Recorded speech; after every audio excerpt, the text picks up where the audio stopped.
March 4, 2024 regular meeting of the Union County Board of Commissioners to order. I will begin with the invocation this evening. Dear Lord, thank you for all your blessings.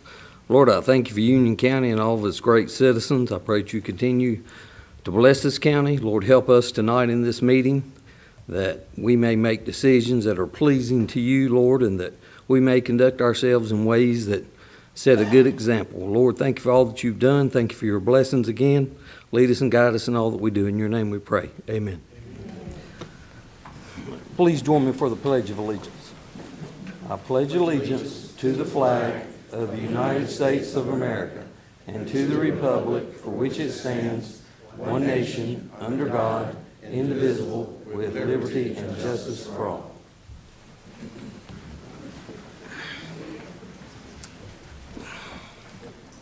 The next item on the agenda is informal comments from the community.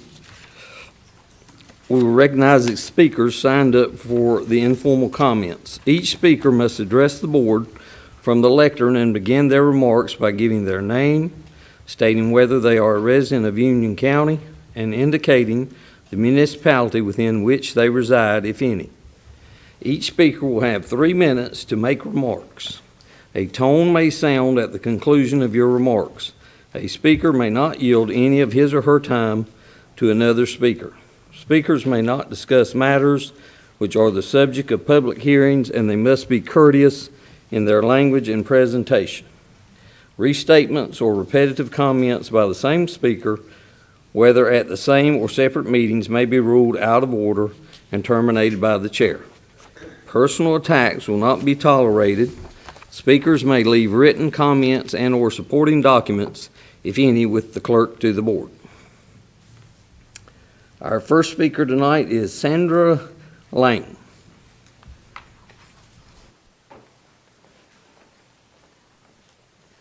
Hello, thank you for hearing me. My name is Sandy Lang. I live on 1136 Curling Creek Drive in Indian Trail. I reside in Union County. I live in the Heritage South community, and I'm here regarding the odor issue in our community. At one of the last meetings, you had a really good speaker telling about the problem. My husband and I moved here last April, and we didn't smell odor we didn't notice it right away, but then once, it's not all the time, but when it is, it's obnoxious and it permeates into the house. And we were very disappointed that we weren't aware of it when we bought the home, because we did have options. And I'm concerned about the property value of those who do want to sell their homes in the future. You've done your research and have received recommendations on how it should be fixed. So please don't delay and make a decision so that we can all enjoy the beautiful outdoors of North Carolina. Thank you. Thank you, ma'am. Our next speaker is Kimberly Hensley Morrison. Good evening, Kimberly Morrison Hensley. I live in unincorporated Union County. Thank you for this opportunity to speak to you tonight. I'd like to first begin by saying thank you to Chairman Rowell and to Vice Chairman Helms for your attentiveness to our issue and concern regarding broadband. Also, thank you guys for joining that meeting as well. Some of our neighbors are here again tonight. We are very glad that this is actually on the agenda, and we certainly hope that we can actually move the needle very quickly on getting a decision or getting us a resolve one way or the other. One other issue I wanted to bring to your attention, and one of my neighbors said this to me, one issue at a time, but I think you guys are in the business of handling multiple issues, so I want to bring an issue to you that I've spoken to you about before, the minimum housing standard. We have citizens here already talking about the odor they are experiencing in their neighborhoods.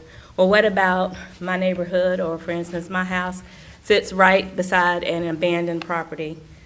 We've talked about opening Pandora's box, talking about what we do with people who have houses that are they're being lived in, but what about abandoned homes where people leave them and they actually plummet your property value, your appraised value? You know, your property value stays up. You still pay those high taxes, but when you go to do anything that you want to do with your property, you lose value because you have a property beside you that is abandoned, that is an eyesore. So I just asked this board, because I've tried to go through other means to bring these issues to you, so I'm coming to you directly, to ask you to please have this conversation with your county manager and make this a priority of discussion.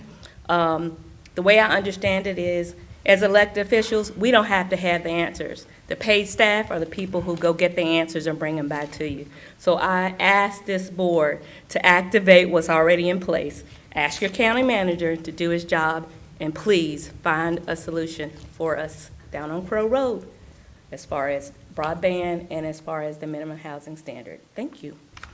Thank you. Our next speaker is Maria Barbero.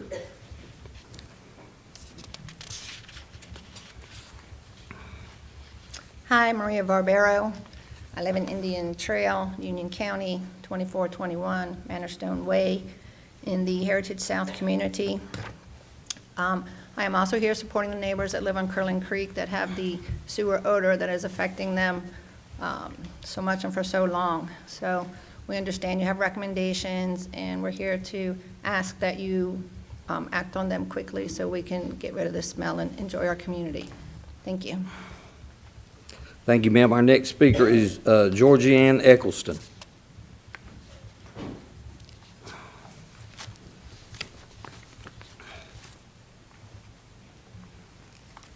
My name is Georgianne Eccleston. I live in the Heritage Development, which is in Union County, and my concern is also the sewer odor in our community.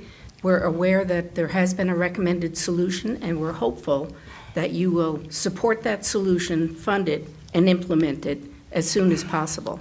Our residents are not able to sit outside and enjoy their properties due to the odor. Thank you.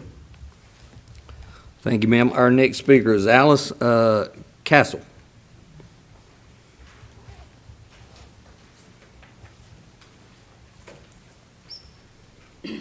Thank you for the opportunity to speak. My name is Alice Castle. I reside at 1140, Curling Creek Drive in Heritage in Union County.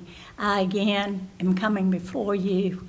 You have determined the issues and requesting that you take steps to eliminate it so we can enjoy the homes that this 55 and older community purchases, perhaps the last home they'll ever buy.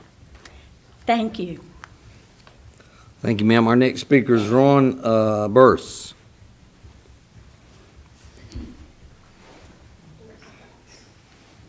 Thank you, commissioners and people, chairmans. My name is Ronald Byras. I live in the Hermitage Development, and I live at 1158 Curling Creek Drive, which is right at the beginning of everything that we're talking about. I've had sewer smells in my house for months at a time in the bathrooms. The one bathroom, I had to take the door and close the door up, seal it off, because you could not stand to live in the house. It was so bad. I would call the sewer department, and they would say they would send somebody to see what the problem was, but I've never seen anyone really come. They said one time something's broke, the next time they're waiting for the part to arrive. The next time they said, well, have a plumber come and look at your problem. So I did. I have the receipt here for the plumber coming to my house to look around, and under comments, he wrote, bad smell throughout the house. Everything in the house seems to be working properly. You can go outside and have the same smell. I believe the smell is coming from outside, smells like a septic pit. I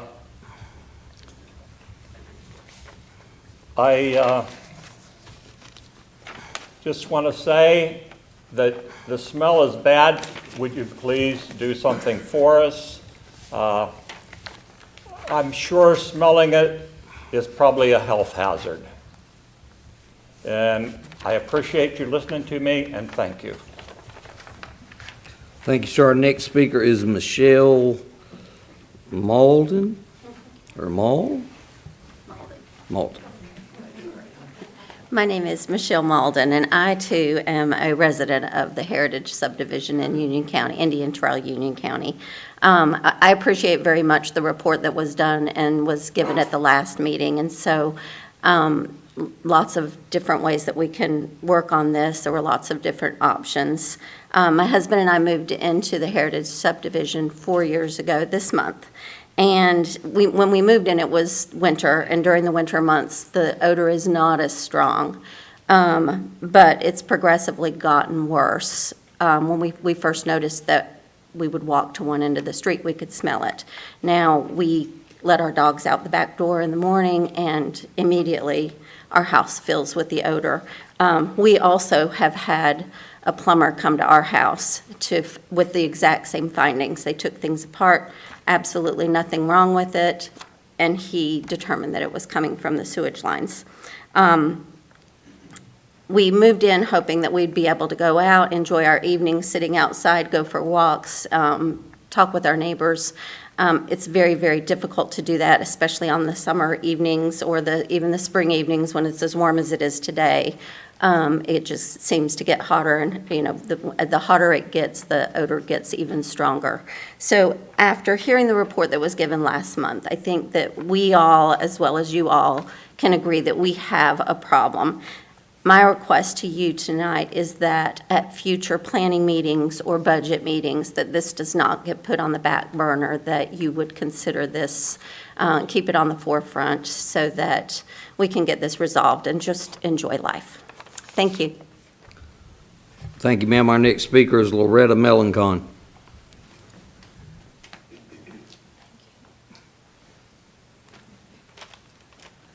Good evening, Commissioners. Loretta Melancon. I live in the Lakeside subdivision in Monroe, and I am here as a citizen of the county, also as the founder of Litter Busters of Union County, and I represent over 700 friends on our Facebook site.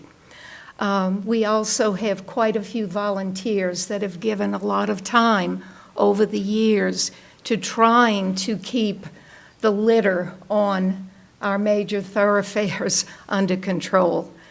I am here to say thank you, first of all, to our visioning committees. My environmental 2050 visioning committee that was headed up by Bjorn Hansen. I thank him in particular. He was a great leader.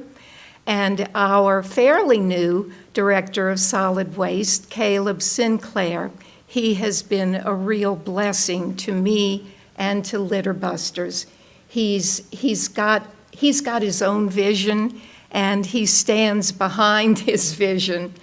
I am here to ask you, please, to vote in a positive way to include our litter task force that will give him the tools that he needs to go forward and really make a difference with mitigating the litter situation here in Union County.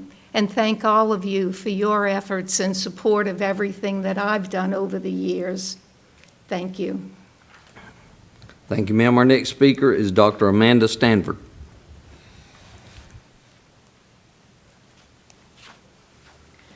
Hello, I'm Dr. Amanda Stanford. I've been a resident of Indian Trail in Union County for 10 years, and I'm here representing Change for Monroe.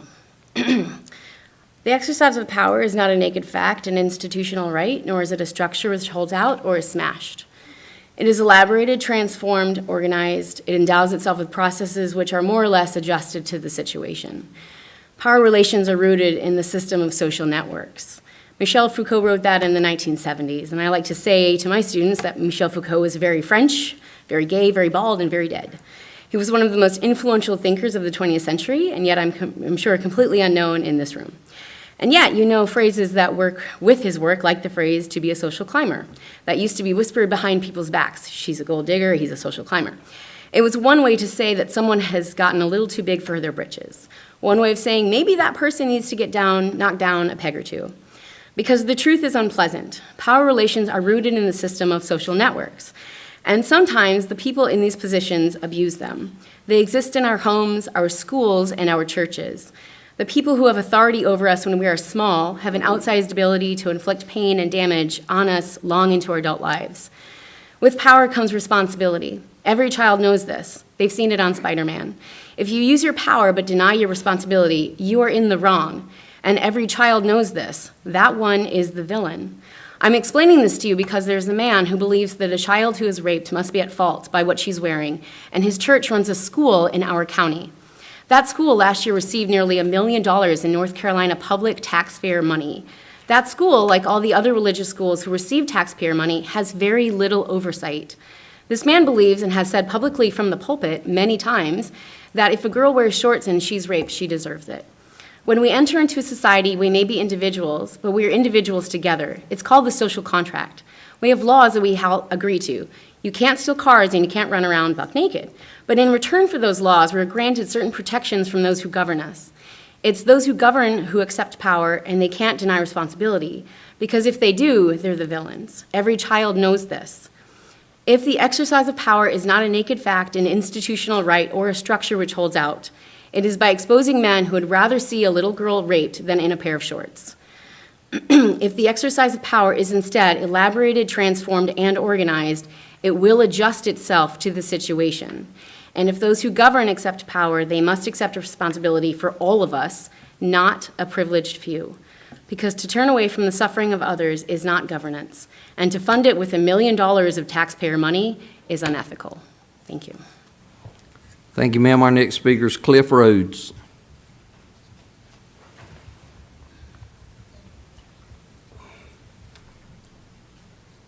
All right, our next speaker is Edwin Elam.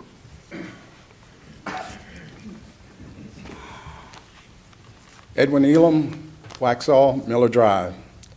Mr. Chairman, Vice Chairman, County Commissioners, Ms. West, the clerk, County Manager, Attorney, staff, and above all, the citizens. The county has begun to use steps to address the opioid addiction from the state, with steps outlined in the addiction after the addiction has occurred will soon come before you by your very capable consultant. With the financial crisis on the horizon and fresh thinking on the horizon, that same horizon, I'd like to offer 2 suggestions. One is that I hope you fill this position dealing with the opioid epidemic with a full-time employee and work around any hiring freezes so that we help the citizens of Union County. And second, it would be very smart to supply the Union County Sheriff's Office a couple of Mercury radar guns, those types of guns that you can sweep the ingress and egress of the trucks and transportation that transports the cash in and out and through Union County, allowing those funds that are confiscated to be added and used at the sheriff's budget, and to also adopt some very smart measures in investing those funds so that we can manage for more profit to give seniors a relief for the high taxes. There are many people sending emails and notes and Facebook notes that their taxes are going up 300%.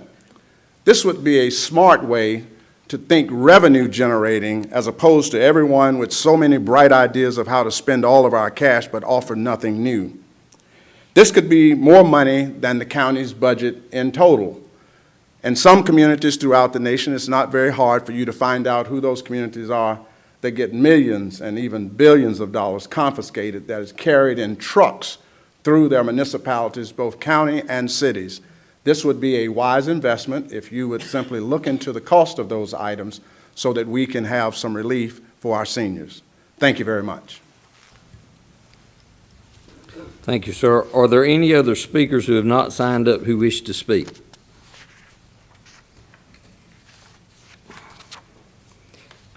Hearing none, we'll move on to the next item on the agenda. The next item on the agenda is item 24110, a public hearing for the Kilo Farm Historic Designation.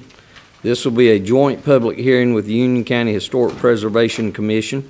Before I open the public hearing, the Historic Preservation Commission must call its special meeting to order. I now recognize Dale Lohberger, Chair of the Historic Preservation Commission, to open their meeting. We Okay, I will open the public hearing and recognize Lee Jensen, Planning Director, for comments from the county staff. Mr. Jensen. Thank you, Mr. Chair, Mr. Manager. I do have a presentation. I can't see the screen here. Here we go.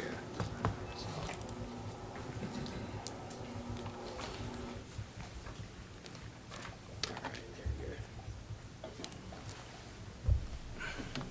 we go. Okay.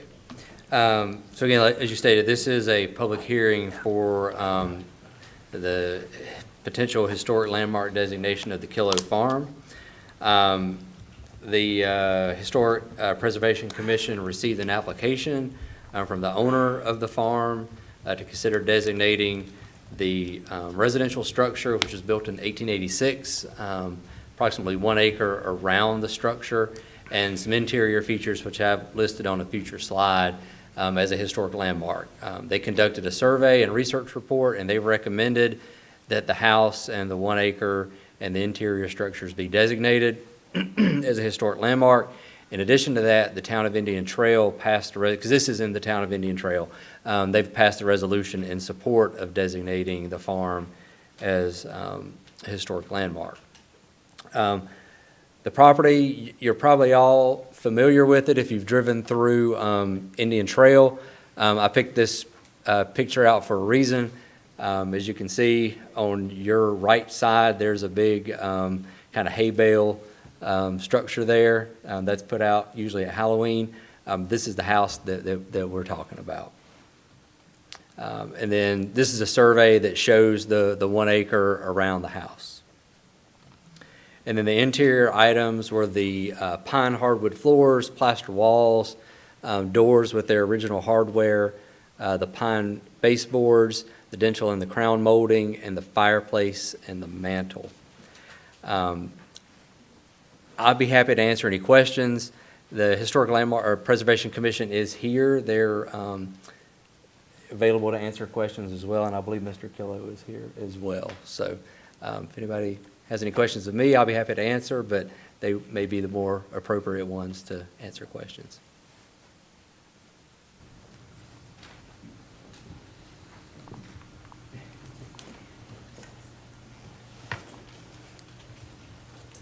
Dale Loperger, Chairman of the Historic Preservation Commission. So we did review the property and do feel that it is worth this designation as an important structure and property within Indian Trail, Union County. So if you have any questions, we're happy to answer those. Mr. Chair. Mr. Vice Chair. Yeah, I don't really have any questions. What I will say is I'm just like so many of other folks in the county, I've always enjoyed riding by that property. You never know what you're going to see out there with the hay bales, and so it's always been a joy for me to ride by. Mr. Loberger, what will be the latest or the next decorations we'll have out there? It's not my property, so I don't know what that would be. Does Mr. Killow want to speak in regards to this? I'll be happy to try to answer any questions also. But this property has been in our family. My granddaddy bought the place back in 1923, and we were recognized last year as a century farm, and so we intend to keep this in the family for the years to come. And we've been blessed to be there, there's no question about it. And as far as future hay decorations, I guess you'd say, the DOT has taken our front yard. And so we really have no place, as we've had in the past, to do that. But all of these are things that we like to try to entertain and improve the community considerations there. So it's just an old family farm, and we appreciate your consideration of going with the historic designation. Do we know, is this property, is it part of that, I think it's called Sweet Union Survey of Historic Properties, or does it lie outside of that? As far as I know, it's not. It must die. Is that correct? As far as we know, it's not listed in Sweet Union, but it's, I mean, historic and wonderful. We do appreciate it. We want to try to preserve that heritage as much as we can in the coming years. My daughter is the 4th generation. We're raising the 5th generation there now. And so I know that she wants to maintain it as historic and as a farm. But we're blessed to be there.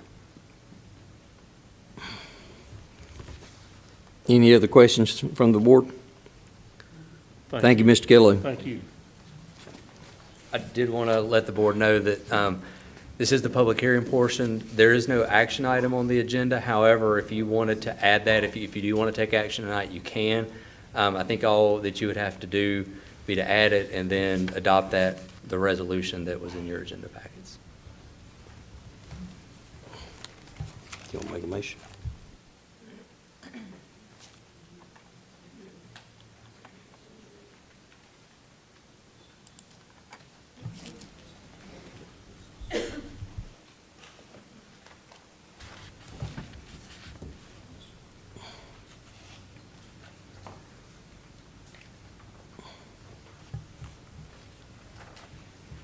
Are there any other speakers that want to speak during the public hearing part of this? Anyone else?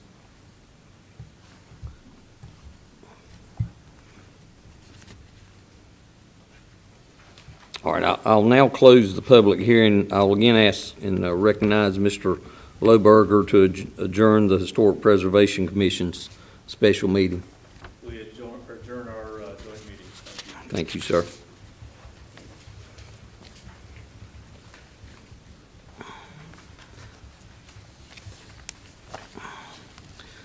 Next on the agenda is item 24-138, Service Award Recognition.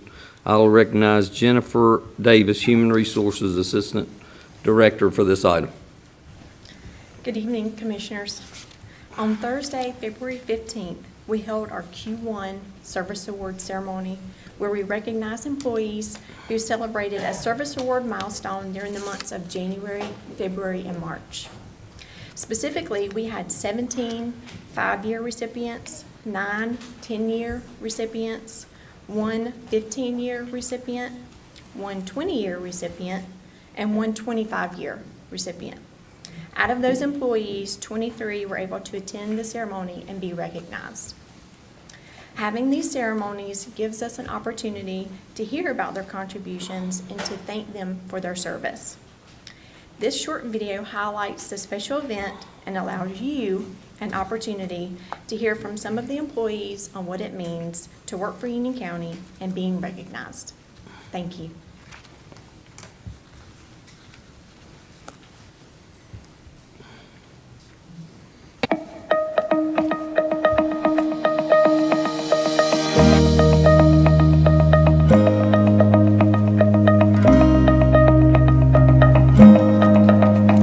Welcome, everyone. We appreciate you all being here today and are excited to celebrate our Service Award recipients for Q1 of 2024. Would everyone please join me in giving them a round of applause?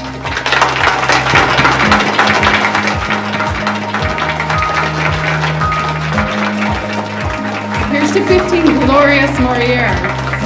I get so excited to come to these things and to hear the stories. I get to meet people I've never seen before. I get excited to see some of the same faces. When you've been here for a while, you're on the same rotation to receive awards. So it's kind of fun to see that. But I love to hear the personal stories. I love to hear the things that are not widely known about somebody. Ellen is truly a superhero to the children that she serves. And if Ellen was to wear a cape, her cape would say, "Have no fear, Ellen is here." And in fact, I think maybe, it looks like we have a cape. So we're just gonna don you with your cape. Because you truly are a superhero, and we thank you for that.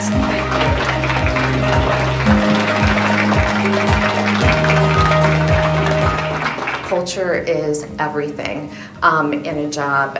You can love the work you do, but if you don't love the people and the environment and the support that you get, then you're not going to be happy. But you can feel the warmth, the engagement, the support that people give one another, the humor, which is really needed in all the work that we do.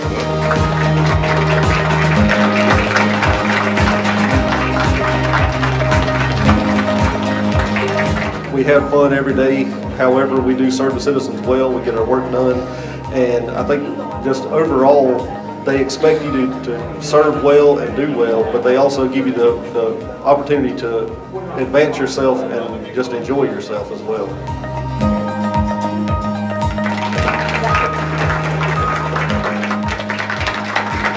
We all know how wonderful it is to work for Union County, and nobody ever really leaves, even if you retire. You always kind of come back a little bit and help or do something. You don't actually fully retire or go away forever. Thank you, Dundra. It's almost like the career found me. Like I always work with children and adults. I worked in mental health prior to coming to DSS, so I always worked with helping others. So I just think it's almost like the job found me, and I love it, so I wouldn't trade it for anything in the world. The benefits here are amazing. The people that we work with from time to time are amazing. They come and go, and we understand that. It's a public service here. We're civil servants. We give something back to a community that expects high quality. And I think there's a lot of pride in doing that. And it's obvious that there's a lot of appreciation for your coworkers, your team members, your work family, because I think we call them a work family. There are a lot of comments I wish I could go back and remember. I like the small but mighty one. And the reason I like that is because this organization is very lean, and you guys do a lot of work here, a lot. You take on a robust amount of things, and we appreciate that with the county. The management team and I always want you to know that we do care for you. We want to make sure that we do what's best for you. You are what makes this organization what it is, what makes it successful. I wish I could give a cape to every one of you, because I like that the idea of giving a cape, because you are superheroes. So I just want to say thank you again. I hope you have a great day.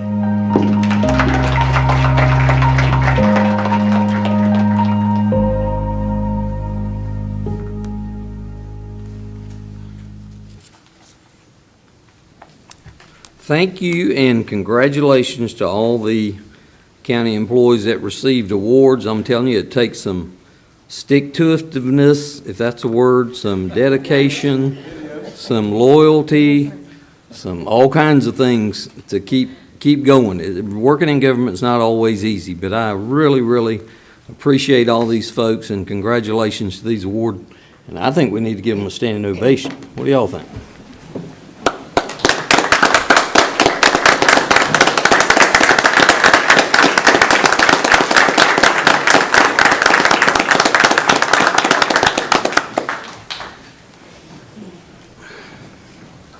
The next item on the agenda is consideration, or the next item for consideration is consideration of the agenda and consent agenda. If there's no objection, we will add one item to the consent agenda: approval of an ordinance designating as a historic landmark property known as the Killow family property. If there are no objections to this addition to the agenda, I'll ask if there are any other revisions requested to the agenda. Mr. Chair, I would make a motion as pertaining to business that we add a item of discussion on rule number 32 to the agenda as the first item of business. Again, this would be on the business agenda. All right. Is there a motion to approve the consent agenda? Mr. Chairman, I make a motion that we approve the consent agenda as amended. All in favor? Aye. And is there a motion to approve the business agenda as amended? Yeah, so I'll make the motion that we add that item for discussion, rule number 32. Again, this would be the first item for business. All right. All in favor? Aye.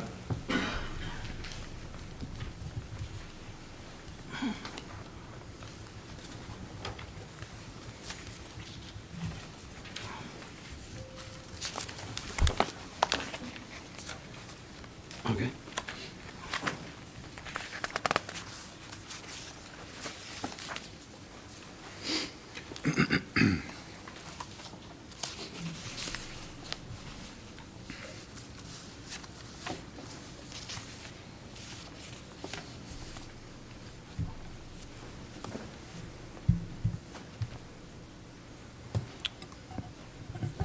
Go ahead. You want to go ahead and make the motion? Yeah, thank you, Mr. Chair.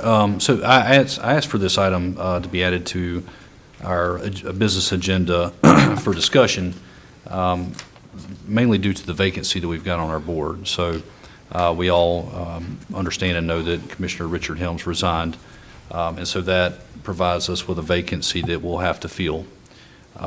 So rule number 32 really pertains to the advertisement of that position to the public.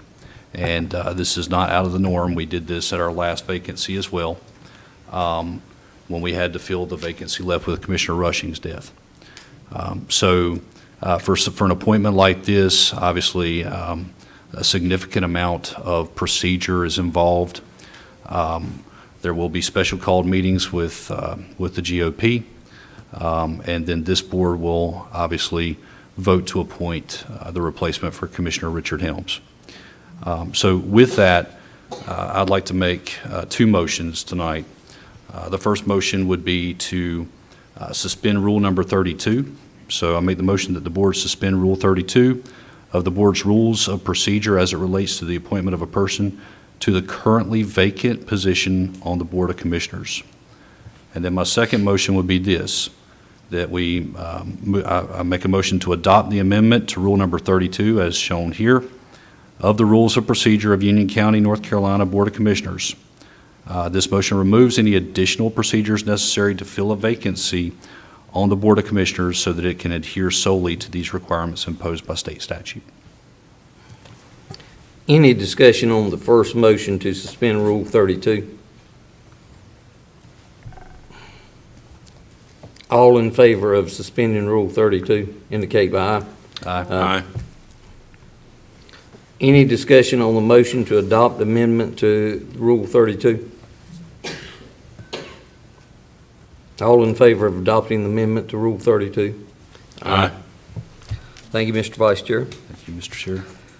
The next item of business is item 24-152, ARPA-funded broadband projects update.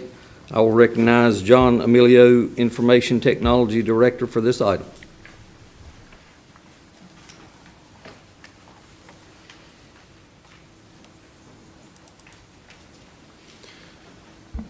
Good evening. Thanks, Chairman Rao, Vice Chair Helms, Commissioners. Point of the discussion tonight is kind of to do an overview with y'all regarding the progress in implementing broadband connectivity to Union County. First off, let me talk a little about an overview of what is broadband, just so we're talking the same terms. So the Federal Communications Commission has defined broadband internet as any internet connection that is above 25 megabit per second download and 3 megabit per second upload. Okay, so as we talk through this, when you hear broadband, that's what the minimum requirement is. And so as things progress, our county, we're trying to improve the saturation of broadband to 100% over time throughout the county. The options that we have in Union County for broadband, different types of technology, and I won't get into real nitty-gritty details, but we have fiber optic cable. Okay, that's glass tubes that now are being run all over the county. We have a DSL technology that runs over copper wires, which was traditionally done by phone companies. So over time, phone lines were converted to a DSL type signal. Okay, we still have a fair amount of that in the county. Then you have cable. So those that have charter spectrum from the cable TV times, broadband internet can be delivered via, it's a coax cable. Some people have options between the copper and the coax. It just depends on what neighborhood you're in. More recently, we have wireless access. Okay, we have Verizon has a 5G connectivity that's being broadcast throughout the county. That is an option for broadband speed technology. There's also something called fixed line of sight wireless broadband, which there's a couple providers in our county that provide. They put transmitters at high points in the community, and it can transmit with a line of sight to receivers in folks' homes. We do have a couple providers, like I said, in the county that does offer that service. Most recently, thanks to Elon Musk, he's sent quite a few satellites in orbit, and we do have access in Union County to broadband speeds through Starlink. And it has, I mean, pretty fair, from what I understand and what I'm hearing, pretty fair coverage across the county. So we do have that as well for our residents. When I say we, residents of the county have that as an option. Any questions on the technology? Okay. So the 2050 Union County Comp Plan touches on broadband and the importance. So back in the COVID days, I think we all remember the chaos that arose from people working remote, students going remote, and not having access. So in the comp plan that was approved in 2019 regarding broadband, it was identified by the plan that, you know, it's essential for education, for business, for remote work to have high speeds at locations throughout the county.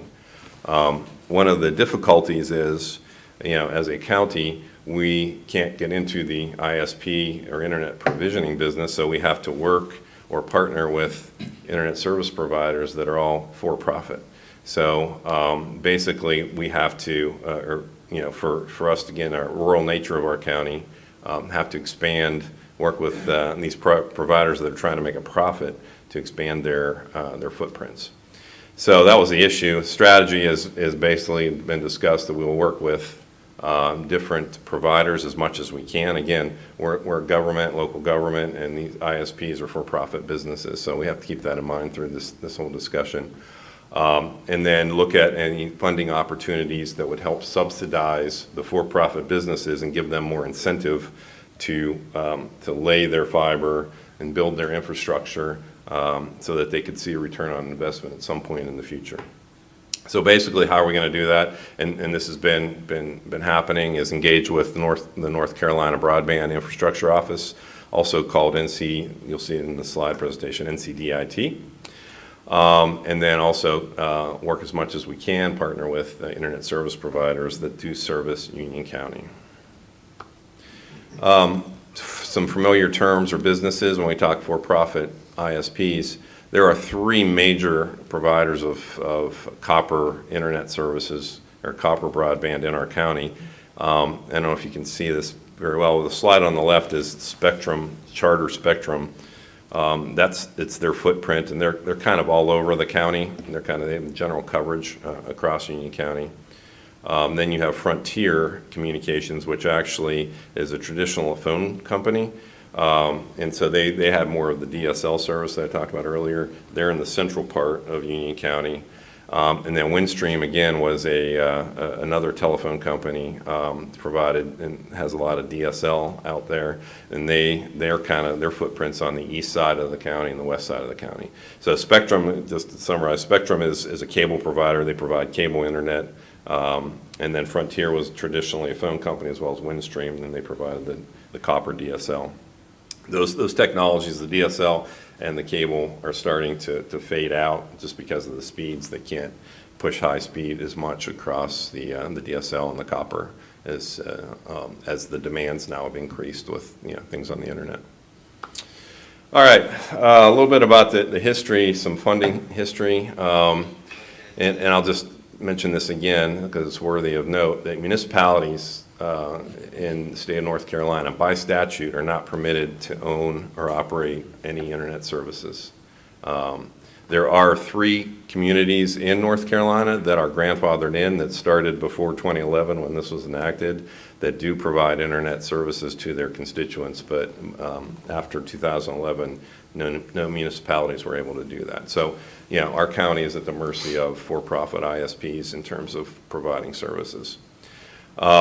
So prior to 2021, yeah, there was an initiative from the FCC to start subsidizing broadband across counties across the country. And the first grant that was that we were impacted here at Union County is called RDOF. That was back in 2019. We have 668 rural residents in Union County that have received well, I don't say the residents did, but it was put up for bid by the FCC, and a couple of ISPs in the county won the awards. Charter was one of them. We have 668 locations in the county that are going to be receiving internet thanks to the RDOF grant. We had nothing to do with it. Union County was not involved with it. FCC worked through that process and did the bidding, and the ISPs won it. And we like I said, we're not involved in that at all from the government perspective, local government perspective. 2021, the GREAT grant started. And so the GREAT grant basically, and I'll talk about it more in detail in a second, was a funding source that brought in counties, state, and federal together to work towards providing internet services across the municipalities in the state. Then I'll talk a little bit more about CAB because we're in the middle of CAB right now, completing access to broadband. That's a project that is funded by a county, state, and provider match, and I'll talk more about that here in a minute. And then Stopgap is another program that will be coming after CAB, and then BEAD will be the last program. And just a little history, BEAD was just announced in November, December timeframe that the federal government turned over $1.3 billion to North Carolina to basically provide the 100%. The goal for Governor Cooper was to have 100% broadband connectivity across the state of North Carolina. And so the state secured $1.3 billion to have 100% broadband across the state / across Union County by 2029. So keep that in mind too as we talk timelines. This is just an overview of the timeline, just to see in picture format.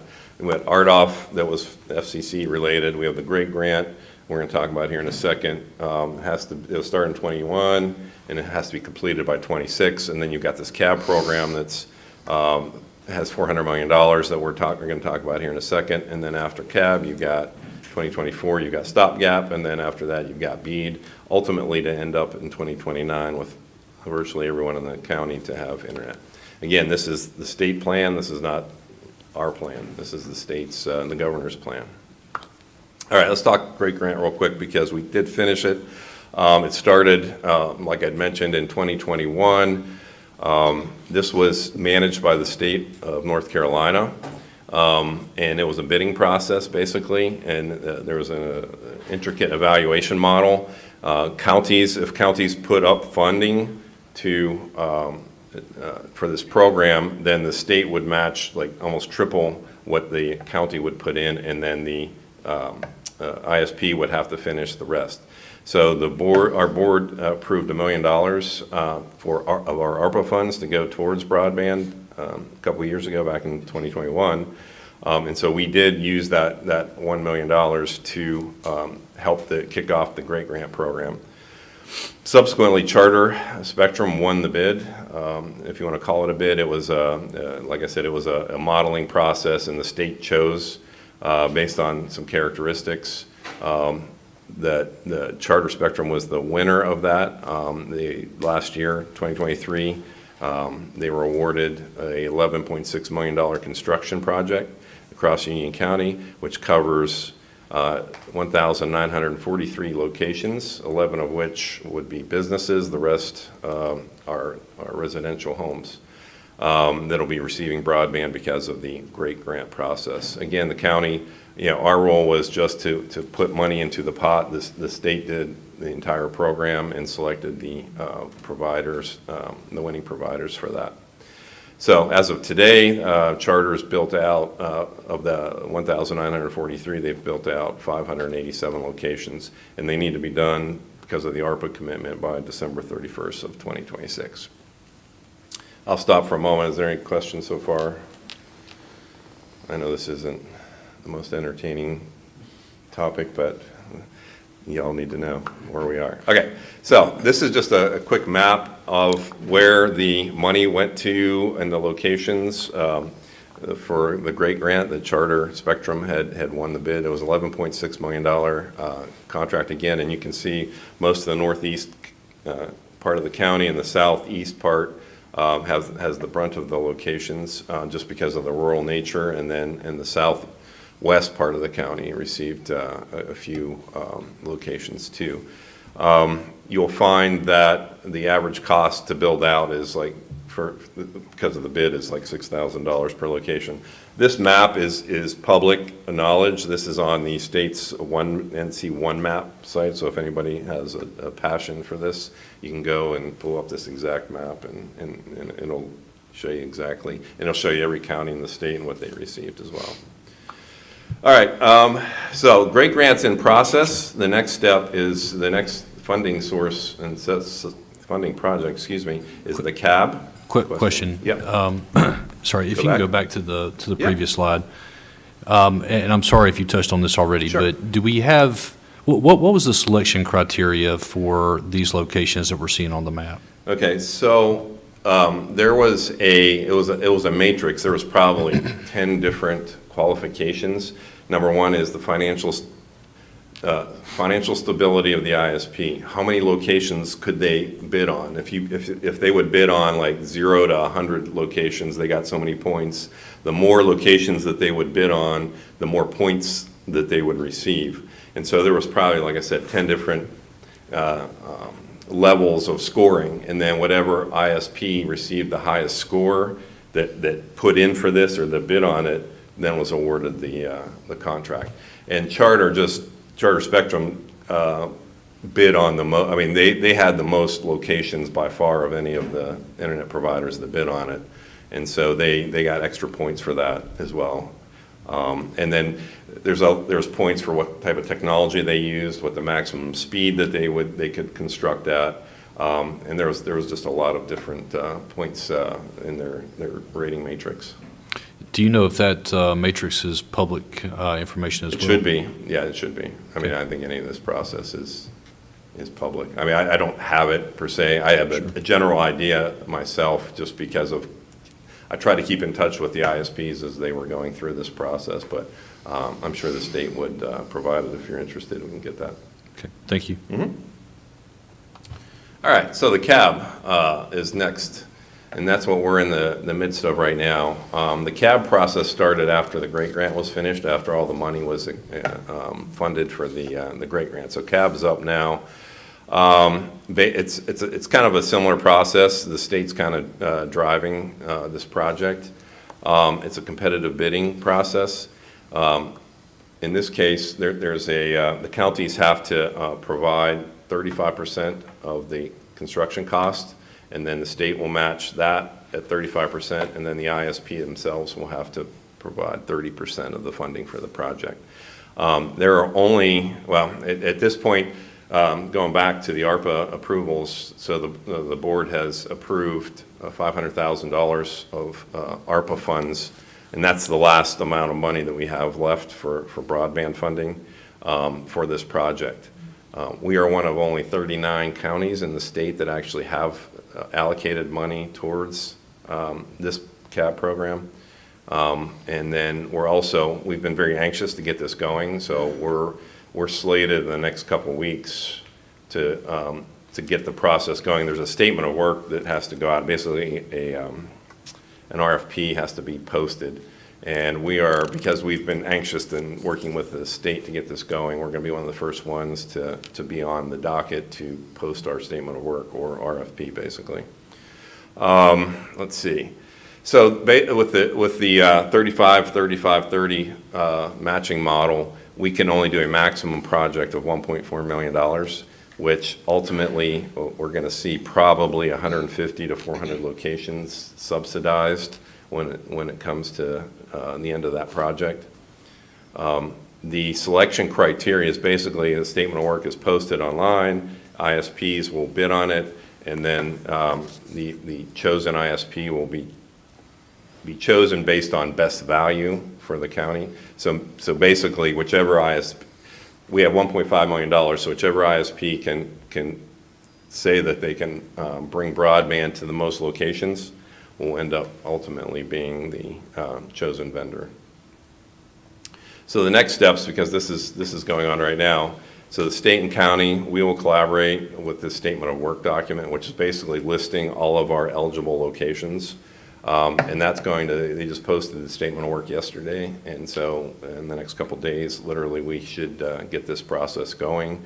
Sometime in March and April, that statement of work or RFP will be posted for ISPs to bid on. And then the expectation is probably, again, the state's driving this, so we're on their timeline, April to May timeframe that we should be able to have this selected vendor or ISP, and then contracts are going to be signed in May, June timeframe, and then because there's ARPA funds involved, it has to be completed by December 31st of 26. So that's CAB. Any questions? All right. So going down the line, if you remember the timeline before, stopgap is after CAB, and then there's the BEAD program. As we get further down the line, we're probably going to have to collaborate with and do some prioritization for where some of the funding goes. And so we're going to be asking the board for direction on priorities. And these are just some of the things that we would ask to look at in terms of prioritizing what locations that we would want ISPs to bid on, so to speak. Density is one important area, and that's more bang for the buck, basically, more locations for the dollar amount, the funding dollar. That's probably high on the priority list. Then you go with no service, folks with no service versus those that are considered unserved. You want to maybe look at neighborhoods based on median income. You want to maybe look at education related. We've got maps with addresses of all the students in Union County Public Schools. We know where all the schools are. We could look at that as a priority. We can look at the agriculture sector and the business sector. Businesses, like there's business parks not being served, or different farms that are out in they're in the Internet of Things where they need broadband or wireless for their equipment, et cetera. And then any other options that might come up that we might feel like is a priority. So that's it for future funding and potential prioritizations. This map it's the last thing on here. It's basically combining, overlaying the great grant awardees, the green dots, and you see these, they call the little hex bins, the little purple colored things in different shades. So the darker the purple on this map are the groups of locations or homes that don't have internet service or are considered below broadband speeds. And those are focuses geographically that we need to fill the gap. So, and if you look on the statistics on the left, it says there's 7,300 locations that in the county that still don't have qualifying broadband. So that's about 7% of our county locations or residences that don't have it. This map at the URL at the bottom, this map is public knowledge. Anybody can access it, and you can kind of see right now. And you can actually, if you go to the state site and you can scroll, you can drill down onto those hex bins and you can see people's addresses that actually and what their services are. So this, you can go down to the address level, and it shows you, exactly, the property owner's name, what potentially, whether they have broadband or whether they don't. And you can kind of collectively see the neighborhoods that have it or don't. So the state's done an admirable job. I mean, I've done some of this in Pennsylvania, and North Carolina is way far ahead of other states in getting this kind of detail. So we're very fortunate here. All right, that's it. Questions? I don't want, Mr. Chairman. So I did want to reiterate what John said earlier, and that is that this is going to be driven as a bid process for this CAB program, which we don't control that. So these ISPs will decide whether they wish to bid on areas that they can serve. Once we have that information, we'll collaborate with the state and look at, again, that idea of what is the best areas, how many people are served, what are we gaining from those locations, and then ultimately that decision will move forward with the investment. So we can't dictate that they bid or not bid. It's really an open process. But I just want to make that clear to the board. Mr. Chairman. Mr. Vice Chair. If you can go back a few slides, just a couple of questions for you. Go back to, okay, right here. So one thing that stuck out to me that I was going to ask for more information on, it says Union County was not involved in the selection process, though we matched with $1 million of ARPA funds. Right. Can you explain to me a little bit about that? And so we put up a $1 million match. Right. So basically, the way the program worked is municipalities or counties were asked to put money towards the selection of the ISP, though we didn't have input on who was selected because it ran through the matrix of the criteria and the scoring that the state put together. So basically, it was kind of a triangular relationship, an agreement between the state, between us and the ISP, but the state was driving it and the state made the selection. We basically just provided funding for it. Right. And so our funding actually allowed for a greater investment because the more, essentially John said this earlier, whatever funding counties put in, the states would essentially almost triple that. So whatever me did, then they put in, I believe, almost $3 million. That made their investment $4 million, and then it went from there. So it's really based on how much investment you put in. Right. Plus because that was a big, at the time, a big pot of money for the state, the more money that we put up, the more chance that we would have gotten more money for our county. Because we were actually, I hate to say, competing with other counties across the state for that big pot of money, but the more money that counties subsidized or put in, the more money we got back, basically. So if I remember correctly, we basically allotted $1.5 million out of ARPA funds, for this. So we put $1 million into this, basically for the greater good, not necessarily for our county, though. Oh, no, it was for our county. I mean, it was, we wouldn't have, the money, the way the contract was set up is if there was not an ISP awarded it, the money would have come back to us. Okay, all right. Yeah, sorry, I misunderstood. But we were, okay, so what you're saying here is we were not included in the selection process, but the county did benefit. Absolutely. Thank you. All right. Sorry. The other thing I wanted to go back to is at your last slide, I believe, where you had the locations. There we go. So we currently have 7,328 total locations. And according to our best guess, this CAD program could potentially serve, at best, 150 to 400. Correct. Okay. Yeah. So that number, just clarity on that. So that number does not include also the green dots, which is 2,100, and the RDOF. So if you want, because they haven't been officially built out yet, so we technically have about 4,500 unserved locations right now. So that number is kind of worst case scenario that the state published, but we have committals for like 2,500 more locations because of the Great Grant and because of the RDOF.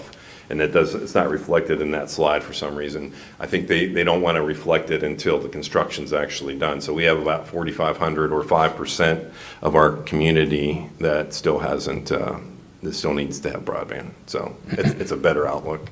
Okay. And final question, the other grant programs that you mentioned earlier, we haven't crossed that bridge yet. So we have no idea about what Union County is going to be afforded with those. That's correct. We do not provide those last two, stopgap and BEAD. We do not. There's no match. We're not obligated to fund anything. I do not know, because they haven't really published the rules yet on how you apply for it and how you will get it and et cetera. So they're kind of doing one program at a time. So I'm pretty sure in the next 3 or 4 months, the stopgap program will have more of the requirements involved with it, and then the BEAD program, which is the big one. I mean, that's the $1.3 billion across the state. That'll be published, I'm sure, probably next year, like the requirements. Okay, thank you. Mr. Chairman? Commissioner Williams. Thank you, Mr. Chairman. I know these other programs, Stopgap, BEAD, they're working out the details before they publish, but are these programs, are they going to be geared more towards wireless broadband? Because one thing I'm noticing with these state programs, with Great Grant and CAB, is they seem to be primarily focused on building out legacy copper infrastructure, which you led with saying is fading. Copper is fading. And, you know, some of these areas, as we know, I mean, Union County is 640 square miles. And some of these areas are just, you know, are going to be inordinately expensive to reach if we just keep focusing on building out legacy copper infrastructure. So, you know, perhaps I'm just kind of shouting into the wind here, but my hope would be with some future funding program that there is some sort of embrace of wireless broadband, you know, be it 5G, be it fixed wireless, be it satellite, you know, obviously being wireless, there's no wired infrastructure to build out, but there's still terminals or, you know, equipment that would have to be subsidized or perhaps subsidies of subscriptions, you know, for customers that can't afford the bigger price tags. So I'll be interested in hearing more about these new programs as they publish them, because I think, you know, to my mind, we shouldn't be wedding ourselves to just, you know, limited, narrow solutions, and not only narrow solutions, but solutions that are legacy copper that are fading anyway. So my hope is that some of these other programs will start to embrace, you know, wireless broadband and truly give us ubiquitous coverage that covers large spaces. Good point, Commissioner Williams. There were wireless providers that did bid on the Great Grant program. They were not awarded it. I believe right now the direction has been to keep like fiber infrastructure just because of the reliability of it. Going forward, though, I understand, I had a conversation with the state the other day, and there is a wireless technology that's being implemented, I think in Tennessee or something, that just came out that might be a game changer, that we could see more of that in our county. Wireless by far is the most cost-effective solution. I mean, it's just, I mean, it's crazy. Now, I mean, we do, honestly, as I said earlier in this, we do have, our residents do have access to high-speed broadband through the Starlink and through the Verizon 5G. I mean, there were some dead spots and such. So there is that coverage for those that need, that want that. It maybe not be the full gig up and gig down, but it does cover a lot of the county, and it's definitely usable. But yeah, I think there's more to come in the wireless sector. The technology is just still pretty new. Let's hope so. Thank you. Anything else? Any further for Mr. Amelia? Thank you, sir. Thanks all. Thank you. The next matter of business is item 24-136, Union County 2050 implementation. Establish a broadband internet committee. I will recognize Bjorn Hansen, senior planner, for this item. Thank you, Mr. Chairman, members of the board, Manager Matthews. We are so organized that we immediately acted upon what John presented. And this is actually a follow-up from January. We presented on broadband internet, and you provided a series of approvals on recommendations coming out of the work from 2022. And so what's before you tonight is what we propose as the first action, was just creating broadband committee to actually digest all the information there is about this topic and provide recommendations to you. So you would have the authorization to create this committee and then to start the recruitment of committee members. Again, these are the strategies that were approved by you in January. They had addressed a lot of the questions that were just raised, and John's presentation provided a lot of the details about how this gets implemented. And a big reminder is that we are not recommending any one technology, and we are focusing on affordability as much as accessibility to broadband internet. So committee membership, we're proposing 7 members with the following composition: emphasis on education, business, internet technology, social service, agriculture, and a geographic distribution of the members. So tonight, we're asking you to approve the resolution and the committee recruitment. That'll start as soon as possible. We'll complete that application period in mid-April, review the applications, make recommendations to you, and then in May, hopefully you would approve the membership, and we would have the first meeting of that body in June. So that is the update on the first implementation strategy based on the work that you have done over the last couple months. I'm happy to answer any questions that you may have.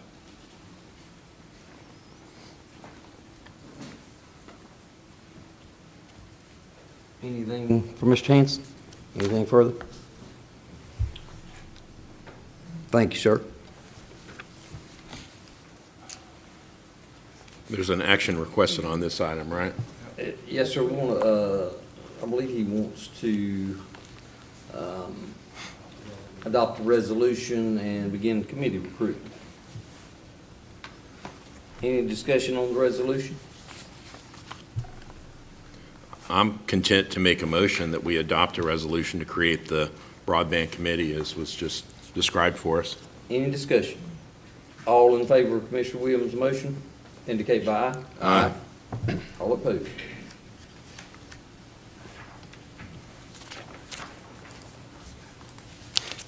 Thank you, sir. The next item on the agenda, our agenda is item 24074, the Union County 2050 Implementation Committee recommendations regarding litter. I'll again recognize Bjorn Hanson for this item. Thank you, Mr. Chairman. This is the 5th out of 6 committees' recommendations based on the work from the comprehensive plan in 2022. This one is for litter. Again, the comprehensive plan was adopted in 2021. The approval process for all of these strategies that have come before you, the specific committee made its recommendations, the planning board evaluated, made their own assessment of these recommendations, and they come before you.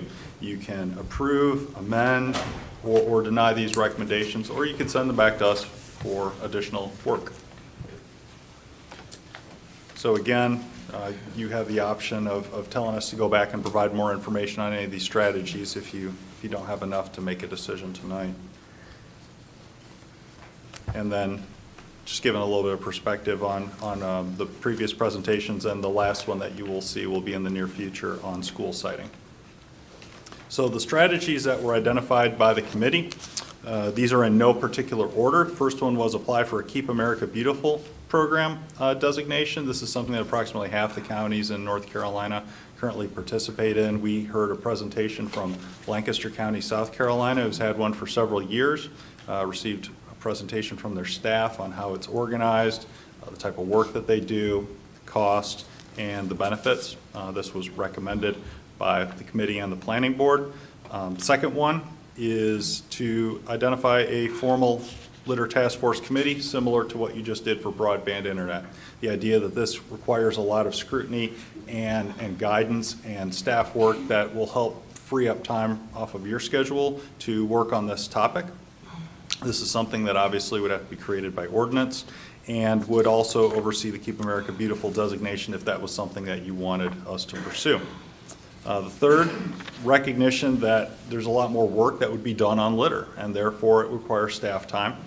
And so this could be a person to coordinate litter reduction initiatives. I'll note that Caleb Sinclair, our solid waste director, is here in attendance as well and can drill down in some of the specific implementation actions and how this would work within his program. But this is something that could be a coordinator, or it could be augmenting additional staff to help with the actual collection of litter. It could be a hybrid.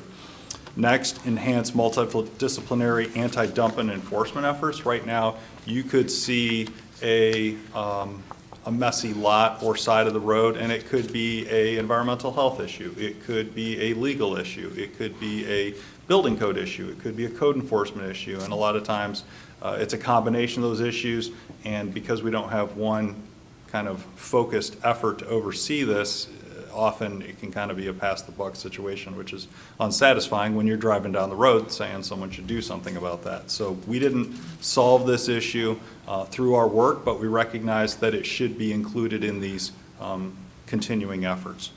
Shift the hours of the convenience center sites. There was some concern by the committee members that there may be dumping on the side of the road or burning of waste because maybe the residents just can't get to the specific convenience center. So there was a request to shift the hours, maybe some evenings, additional weekend hours, for example. Next is expand the hazardous material disposal program to make it available year-round. We know we have a one-day per year event that's very successful, collects I think about 40,000 pounds in the one-day event, which is outstanding. But the idea that everyone's saving up their batteries and other hazardous materials the entire year to wait for that one day is probably not correct. So broadening it to make it available more frequently was a recommendation. How to pay for these things. There was a recommendation to add a fixed cost fee for use of county facilities. The idea that instead of just be a pay-as-you-throw type of program, that it's because this program is going to be expanded with more activities, that it's something that the county more broadly would benefit from and more broadly should help pay for. Of course, if you're in the city of Monroe, where you have curbside trash pickup, you maybe won't pay as much as you would if you're in the unincorporated parts of the county where you may make more frequent use of the convenience sites. And then lastly, one of the committee members was a retired bottling executive, and he pulled back the curtain and said that deposit bills for cans and bottles actually are pretty effective at reducing the waste stream because it incentivizes people to recycle them as opposed to just throwing them in the trash. Obviously, we can't just have a Union County deposit program. It would need to be statewide. So the recommendation was to make this part of the county's legislative agenda. So again, these are a variety of strategies. Some are new programs, some are expanding existing programs, others are advocacy, and they're again in no ranked order. They can exist independent of each other, but these came out of the committee. They were also recommended by the planning board. I'm happy to answer any questions you may have.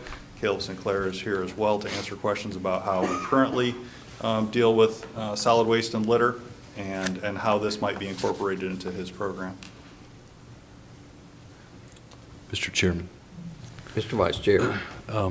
Yeah, I just want to make some comments. I think that a lot of this is probably some good stuff. I mean, I look at the Apply to Keep America Beautiful designation, and then I look at some of these other things, such as the very bottom one, advocate for statewide bottle deposit bill as part of the county's legislative agenda. Don't disagree at all with these. I would question a couple of things, like, for example, that last item, advocate for statewide bottle deposit bill. I mean, is that going to include the preferred medium of bottles today? I mean, because are we talking about glass? Or are we talking about plastic? Are we talking about cans? And so I think that there's a lot of questions here, such as adding a fixed cost fee for county facilities and what that would look like. Would that be something that people see on their tax bill? Would that be something else? Shifting hours. Well, when you're talking about that, you're talking about possibly hiring additional personnel. Fund a new position within the county to coordinate litter reduction initiatives. Again, that would be a new position. Does that look like a full-time position? Does that look like a part-time position? So I think at this point, what I would be inclined to support tonight would be to establish a formal litter task force committee, and then maybe we charter this committee for a period of, say, no more than 12 months.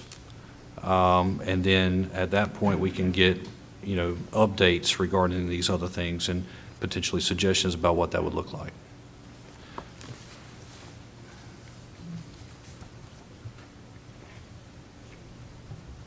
Are you going to present that in the form of a motion, Yeah. Mr. Vice Chair?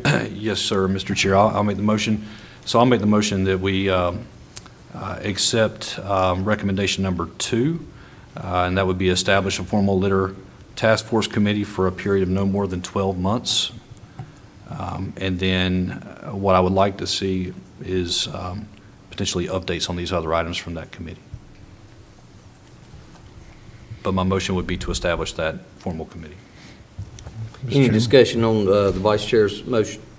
Mr. Chairman. Mr. County Manager. Yeah, just, much like we did with the Broadband Committee, we would come back with a resolution for the board to adopt. It would have some more details on that. So again, just making sure that, there's another step to go before we actually create the committee. And then, I certainly agree, a lot of these items have a budgetary impact, and the board needs to understand what those are before you move forward with it. So I appreciate that. Thank you. Mr. Chair, if I may amend my motion, then I'll amend my motion that we direct staff to bring us back a resolution establishing this formal litter task force committee. Any further action needed? Okay, thank you, Mr. Hanson. Yes, sir. Well, we'll vote on the Vice Chair's amended motion. All in favor of the motion indicate by aye. Aye.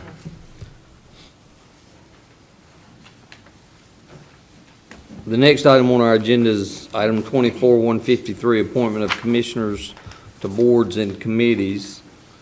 It looks like we need a commissioner to fill the vacant position on the Catawba River Water Supply Project Governing Board, the Monroe Union County Economic Development Board Commissioner, and the Yadkin River Water Supply Project Advisory Board. Is that right, Madam Clerk? Mr. Chairman. Mr. Vice Chair. If the board is so inclined, I would be interested in serving on that committee, the Catawba River Water Supply Project Governing Board. All right.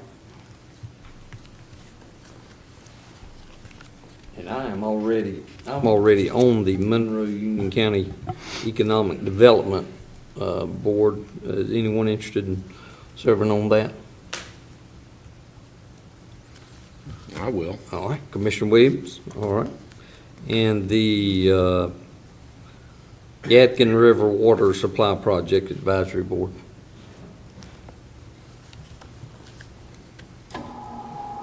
I'll be glad to serve on that. Okay. All in favor of those appointments to those committees indicate by aye. Aye. The next item is item 24-154, appointments to boards and committees. And Madam Clerk has provided me with a list of boards and committees. We have 2 vacancies on the Board of Equalization and Review, and 2 applicants have been received from Robert O'Keefe and Jimmy Benchin Sr. All in favor of accepting those, or any comments on those? Any comments or discussion on those? All in favor of appointing Mr. O'Keefe and Mr. Benchin indicate by aye. Aye. All right, also we have the Union County Historic Preservation Commission, the 2 vacancies. We've received applications from Dale Lohberger. He's a current member of the commission. He's served 1 4-year term, is eligible for reappointment. And Lillian Dixon, she's a current member of the commission and is serving an unexpired term and is also eligible for reappointment. Any discussions on those? All in favor of those reappointments indicate by aye.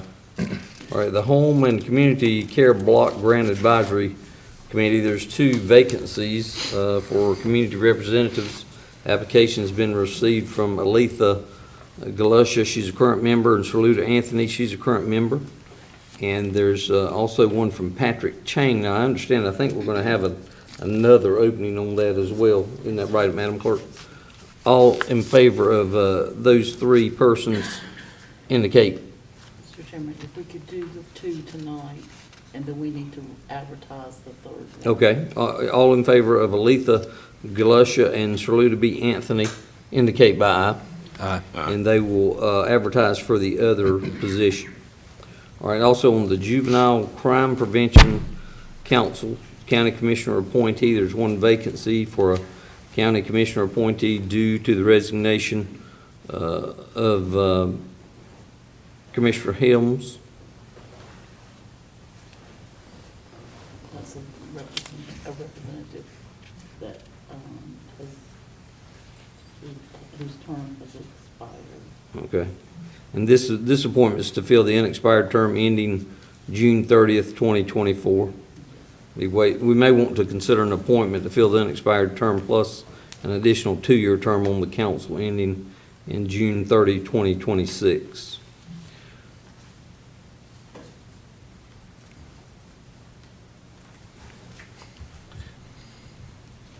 Well, if we're going to do the 2-year term, I don't think I'm going to be here on June 2026. I don't believe Commissioner Williams is. But, any volunteers? Can that one be tabled, or does it have to be filled now? Or do you just want to, can we just fill till 2024? This is a regular member. It is not a commissioner. And Oh, we have okay. an application that was received from Natasha Stovall. We had a member on there who resigned, and their term expires June 30th, 2024. If the board wanted to fill it that way and add the 2 years, that would, we could do that. We've done that before. All right, we have an application from Natasha Stovall.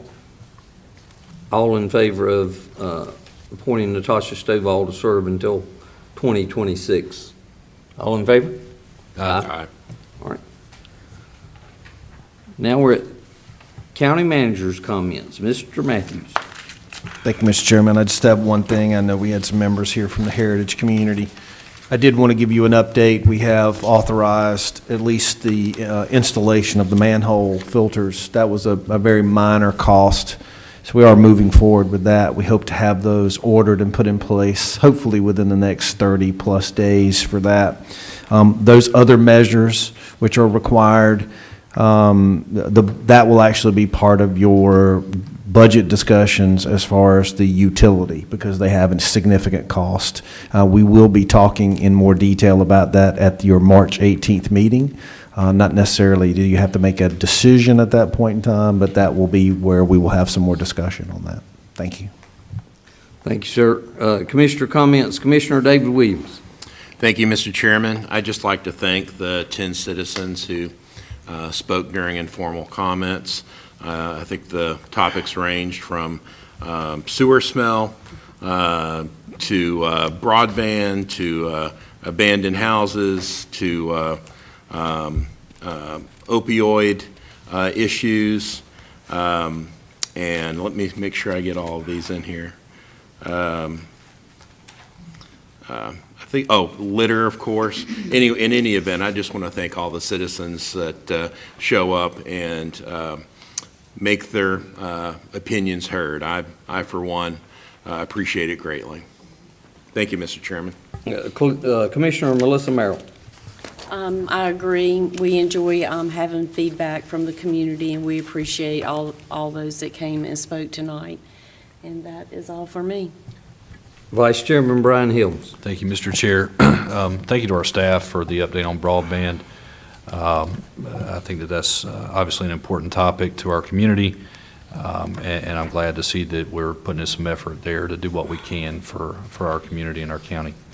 Also like to thank the Kilo family for being here this evening.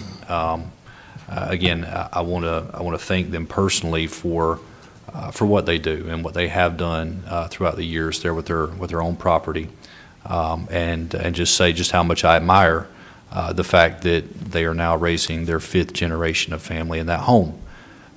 So very, very proud day for Union County to have folks like that in our borders. So certainly appreciate everything that they have done and hopefully will continue to do for us.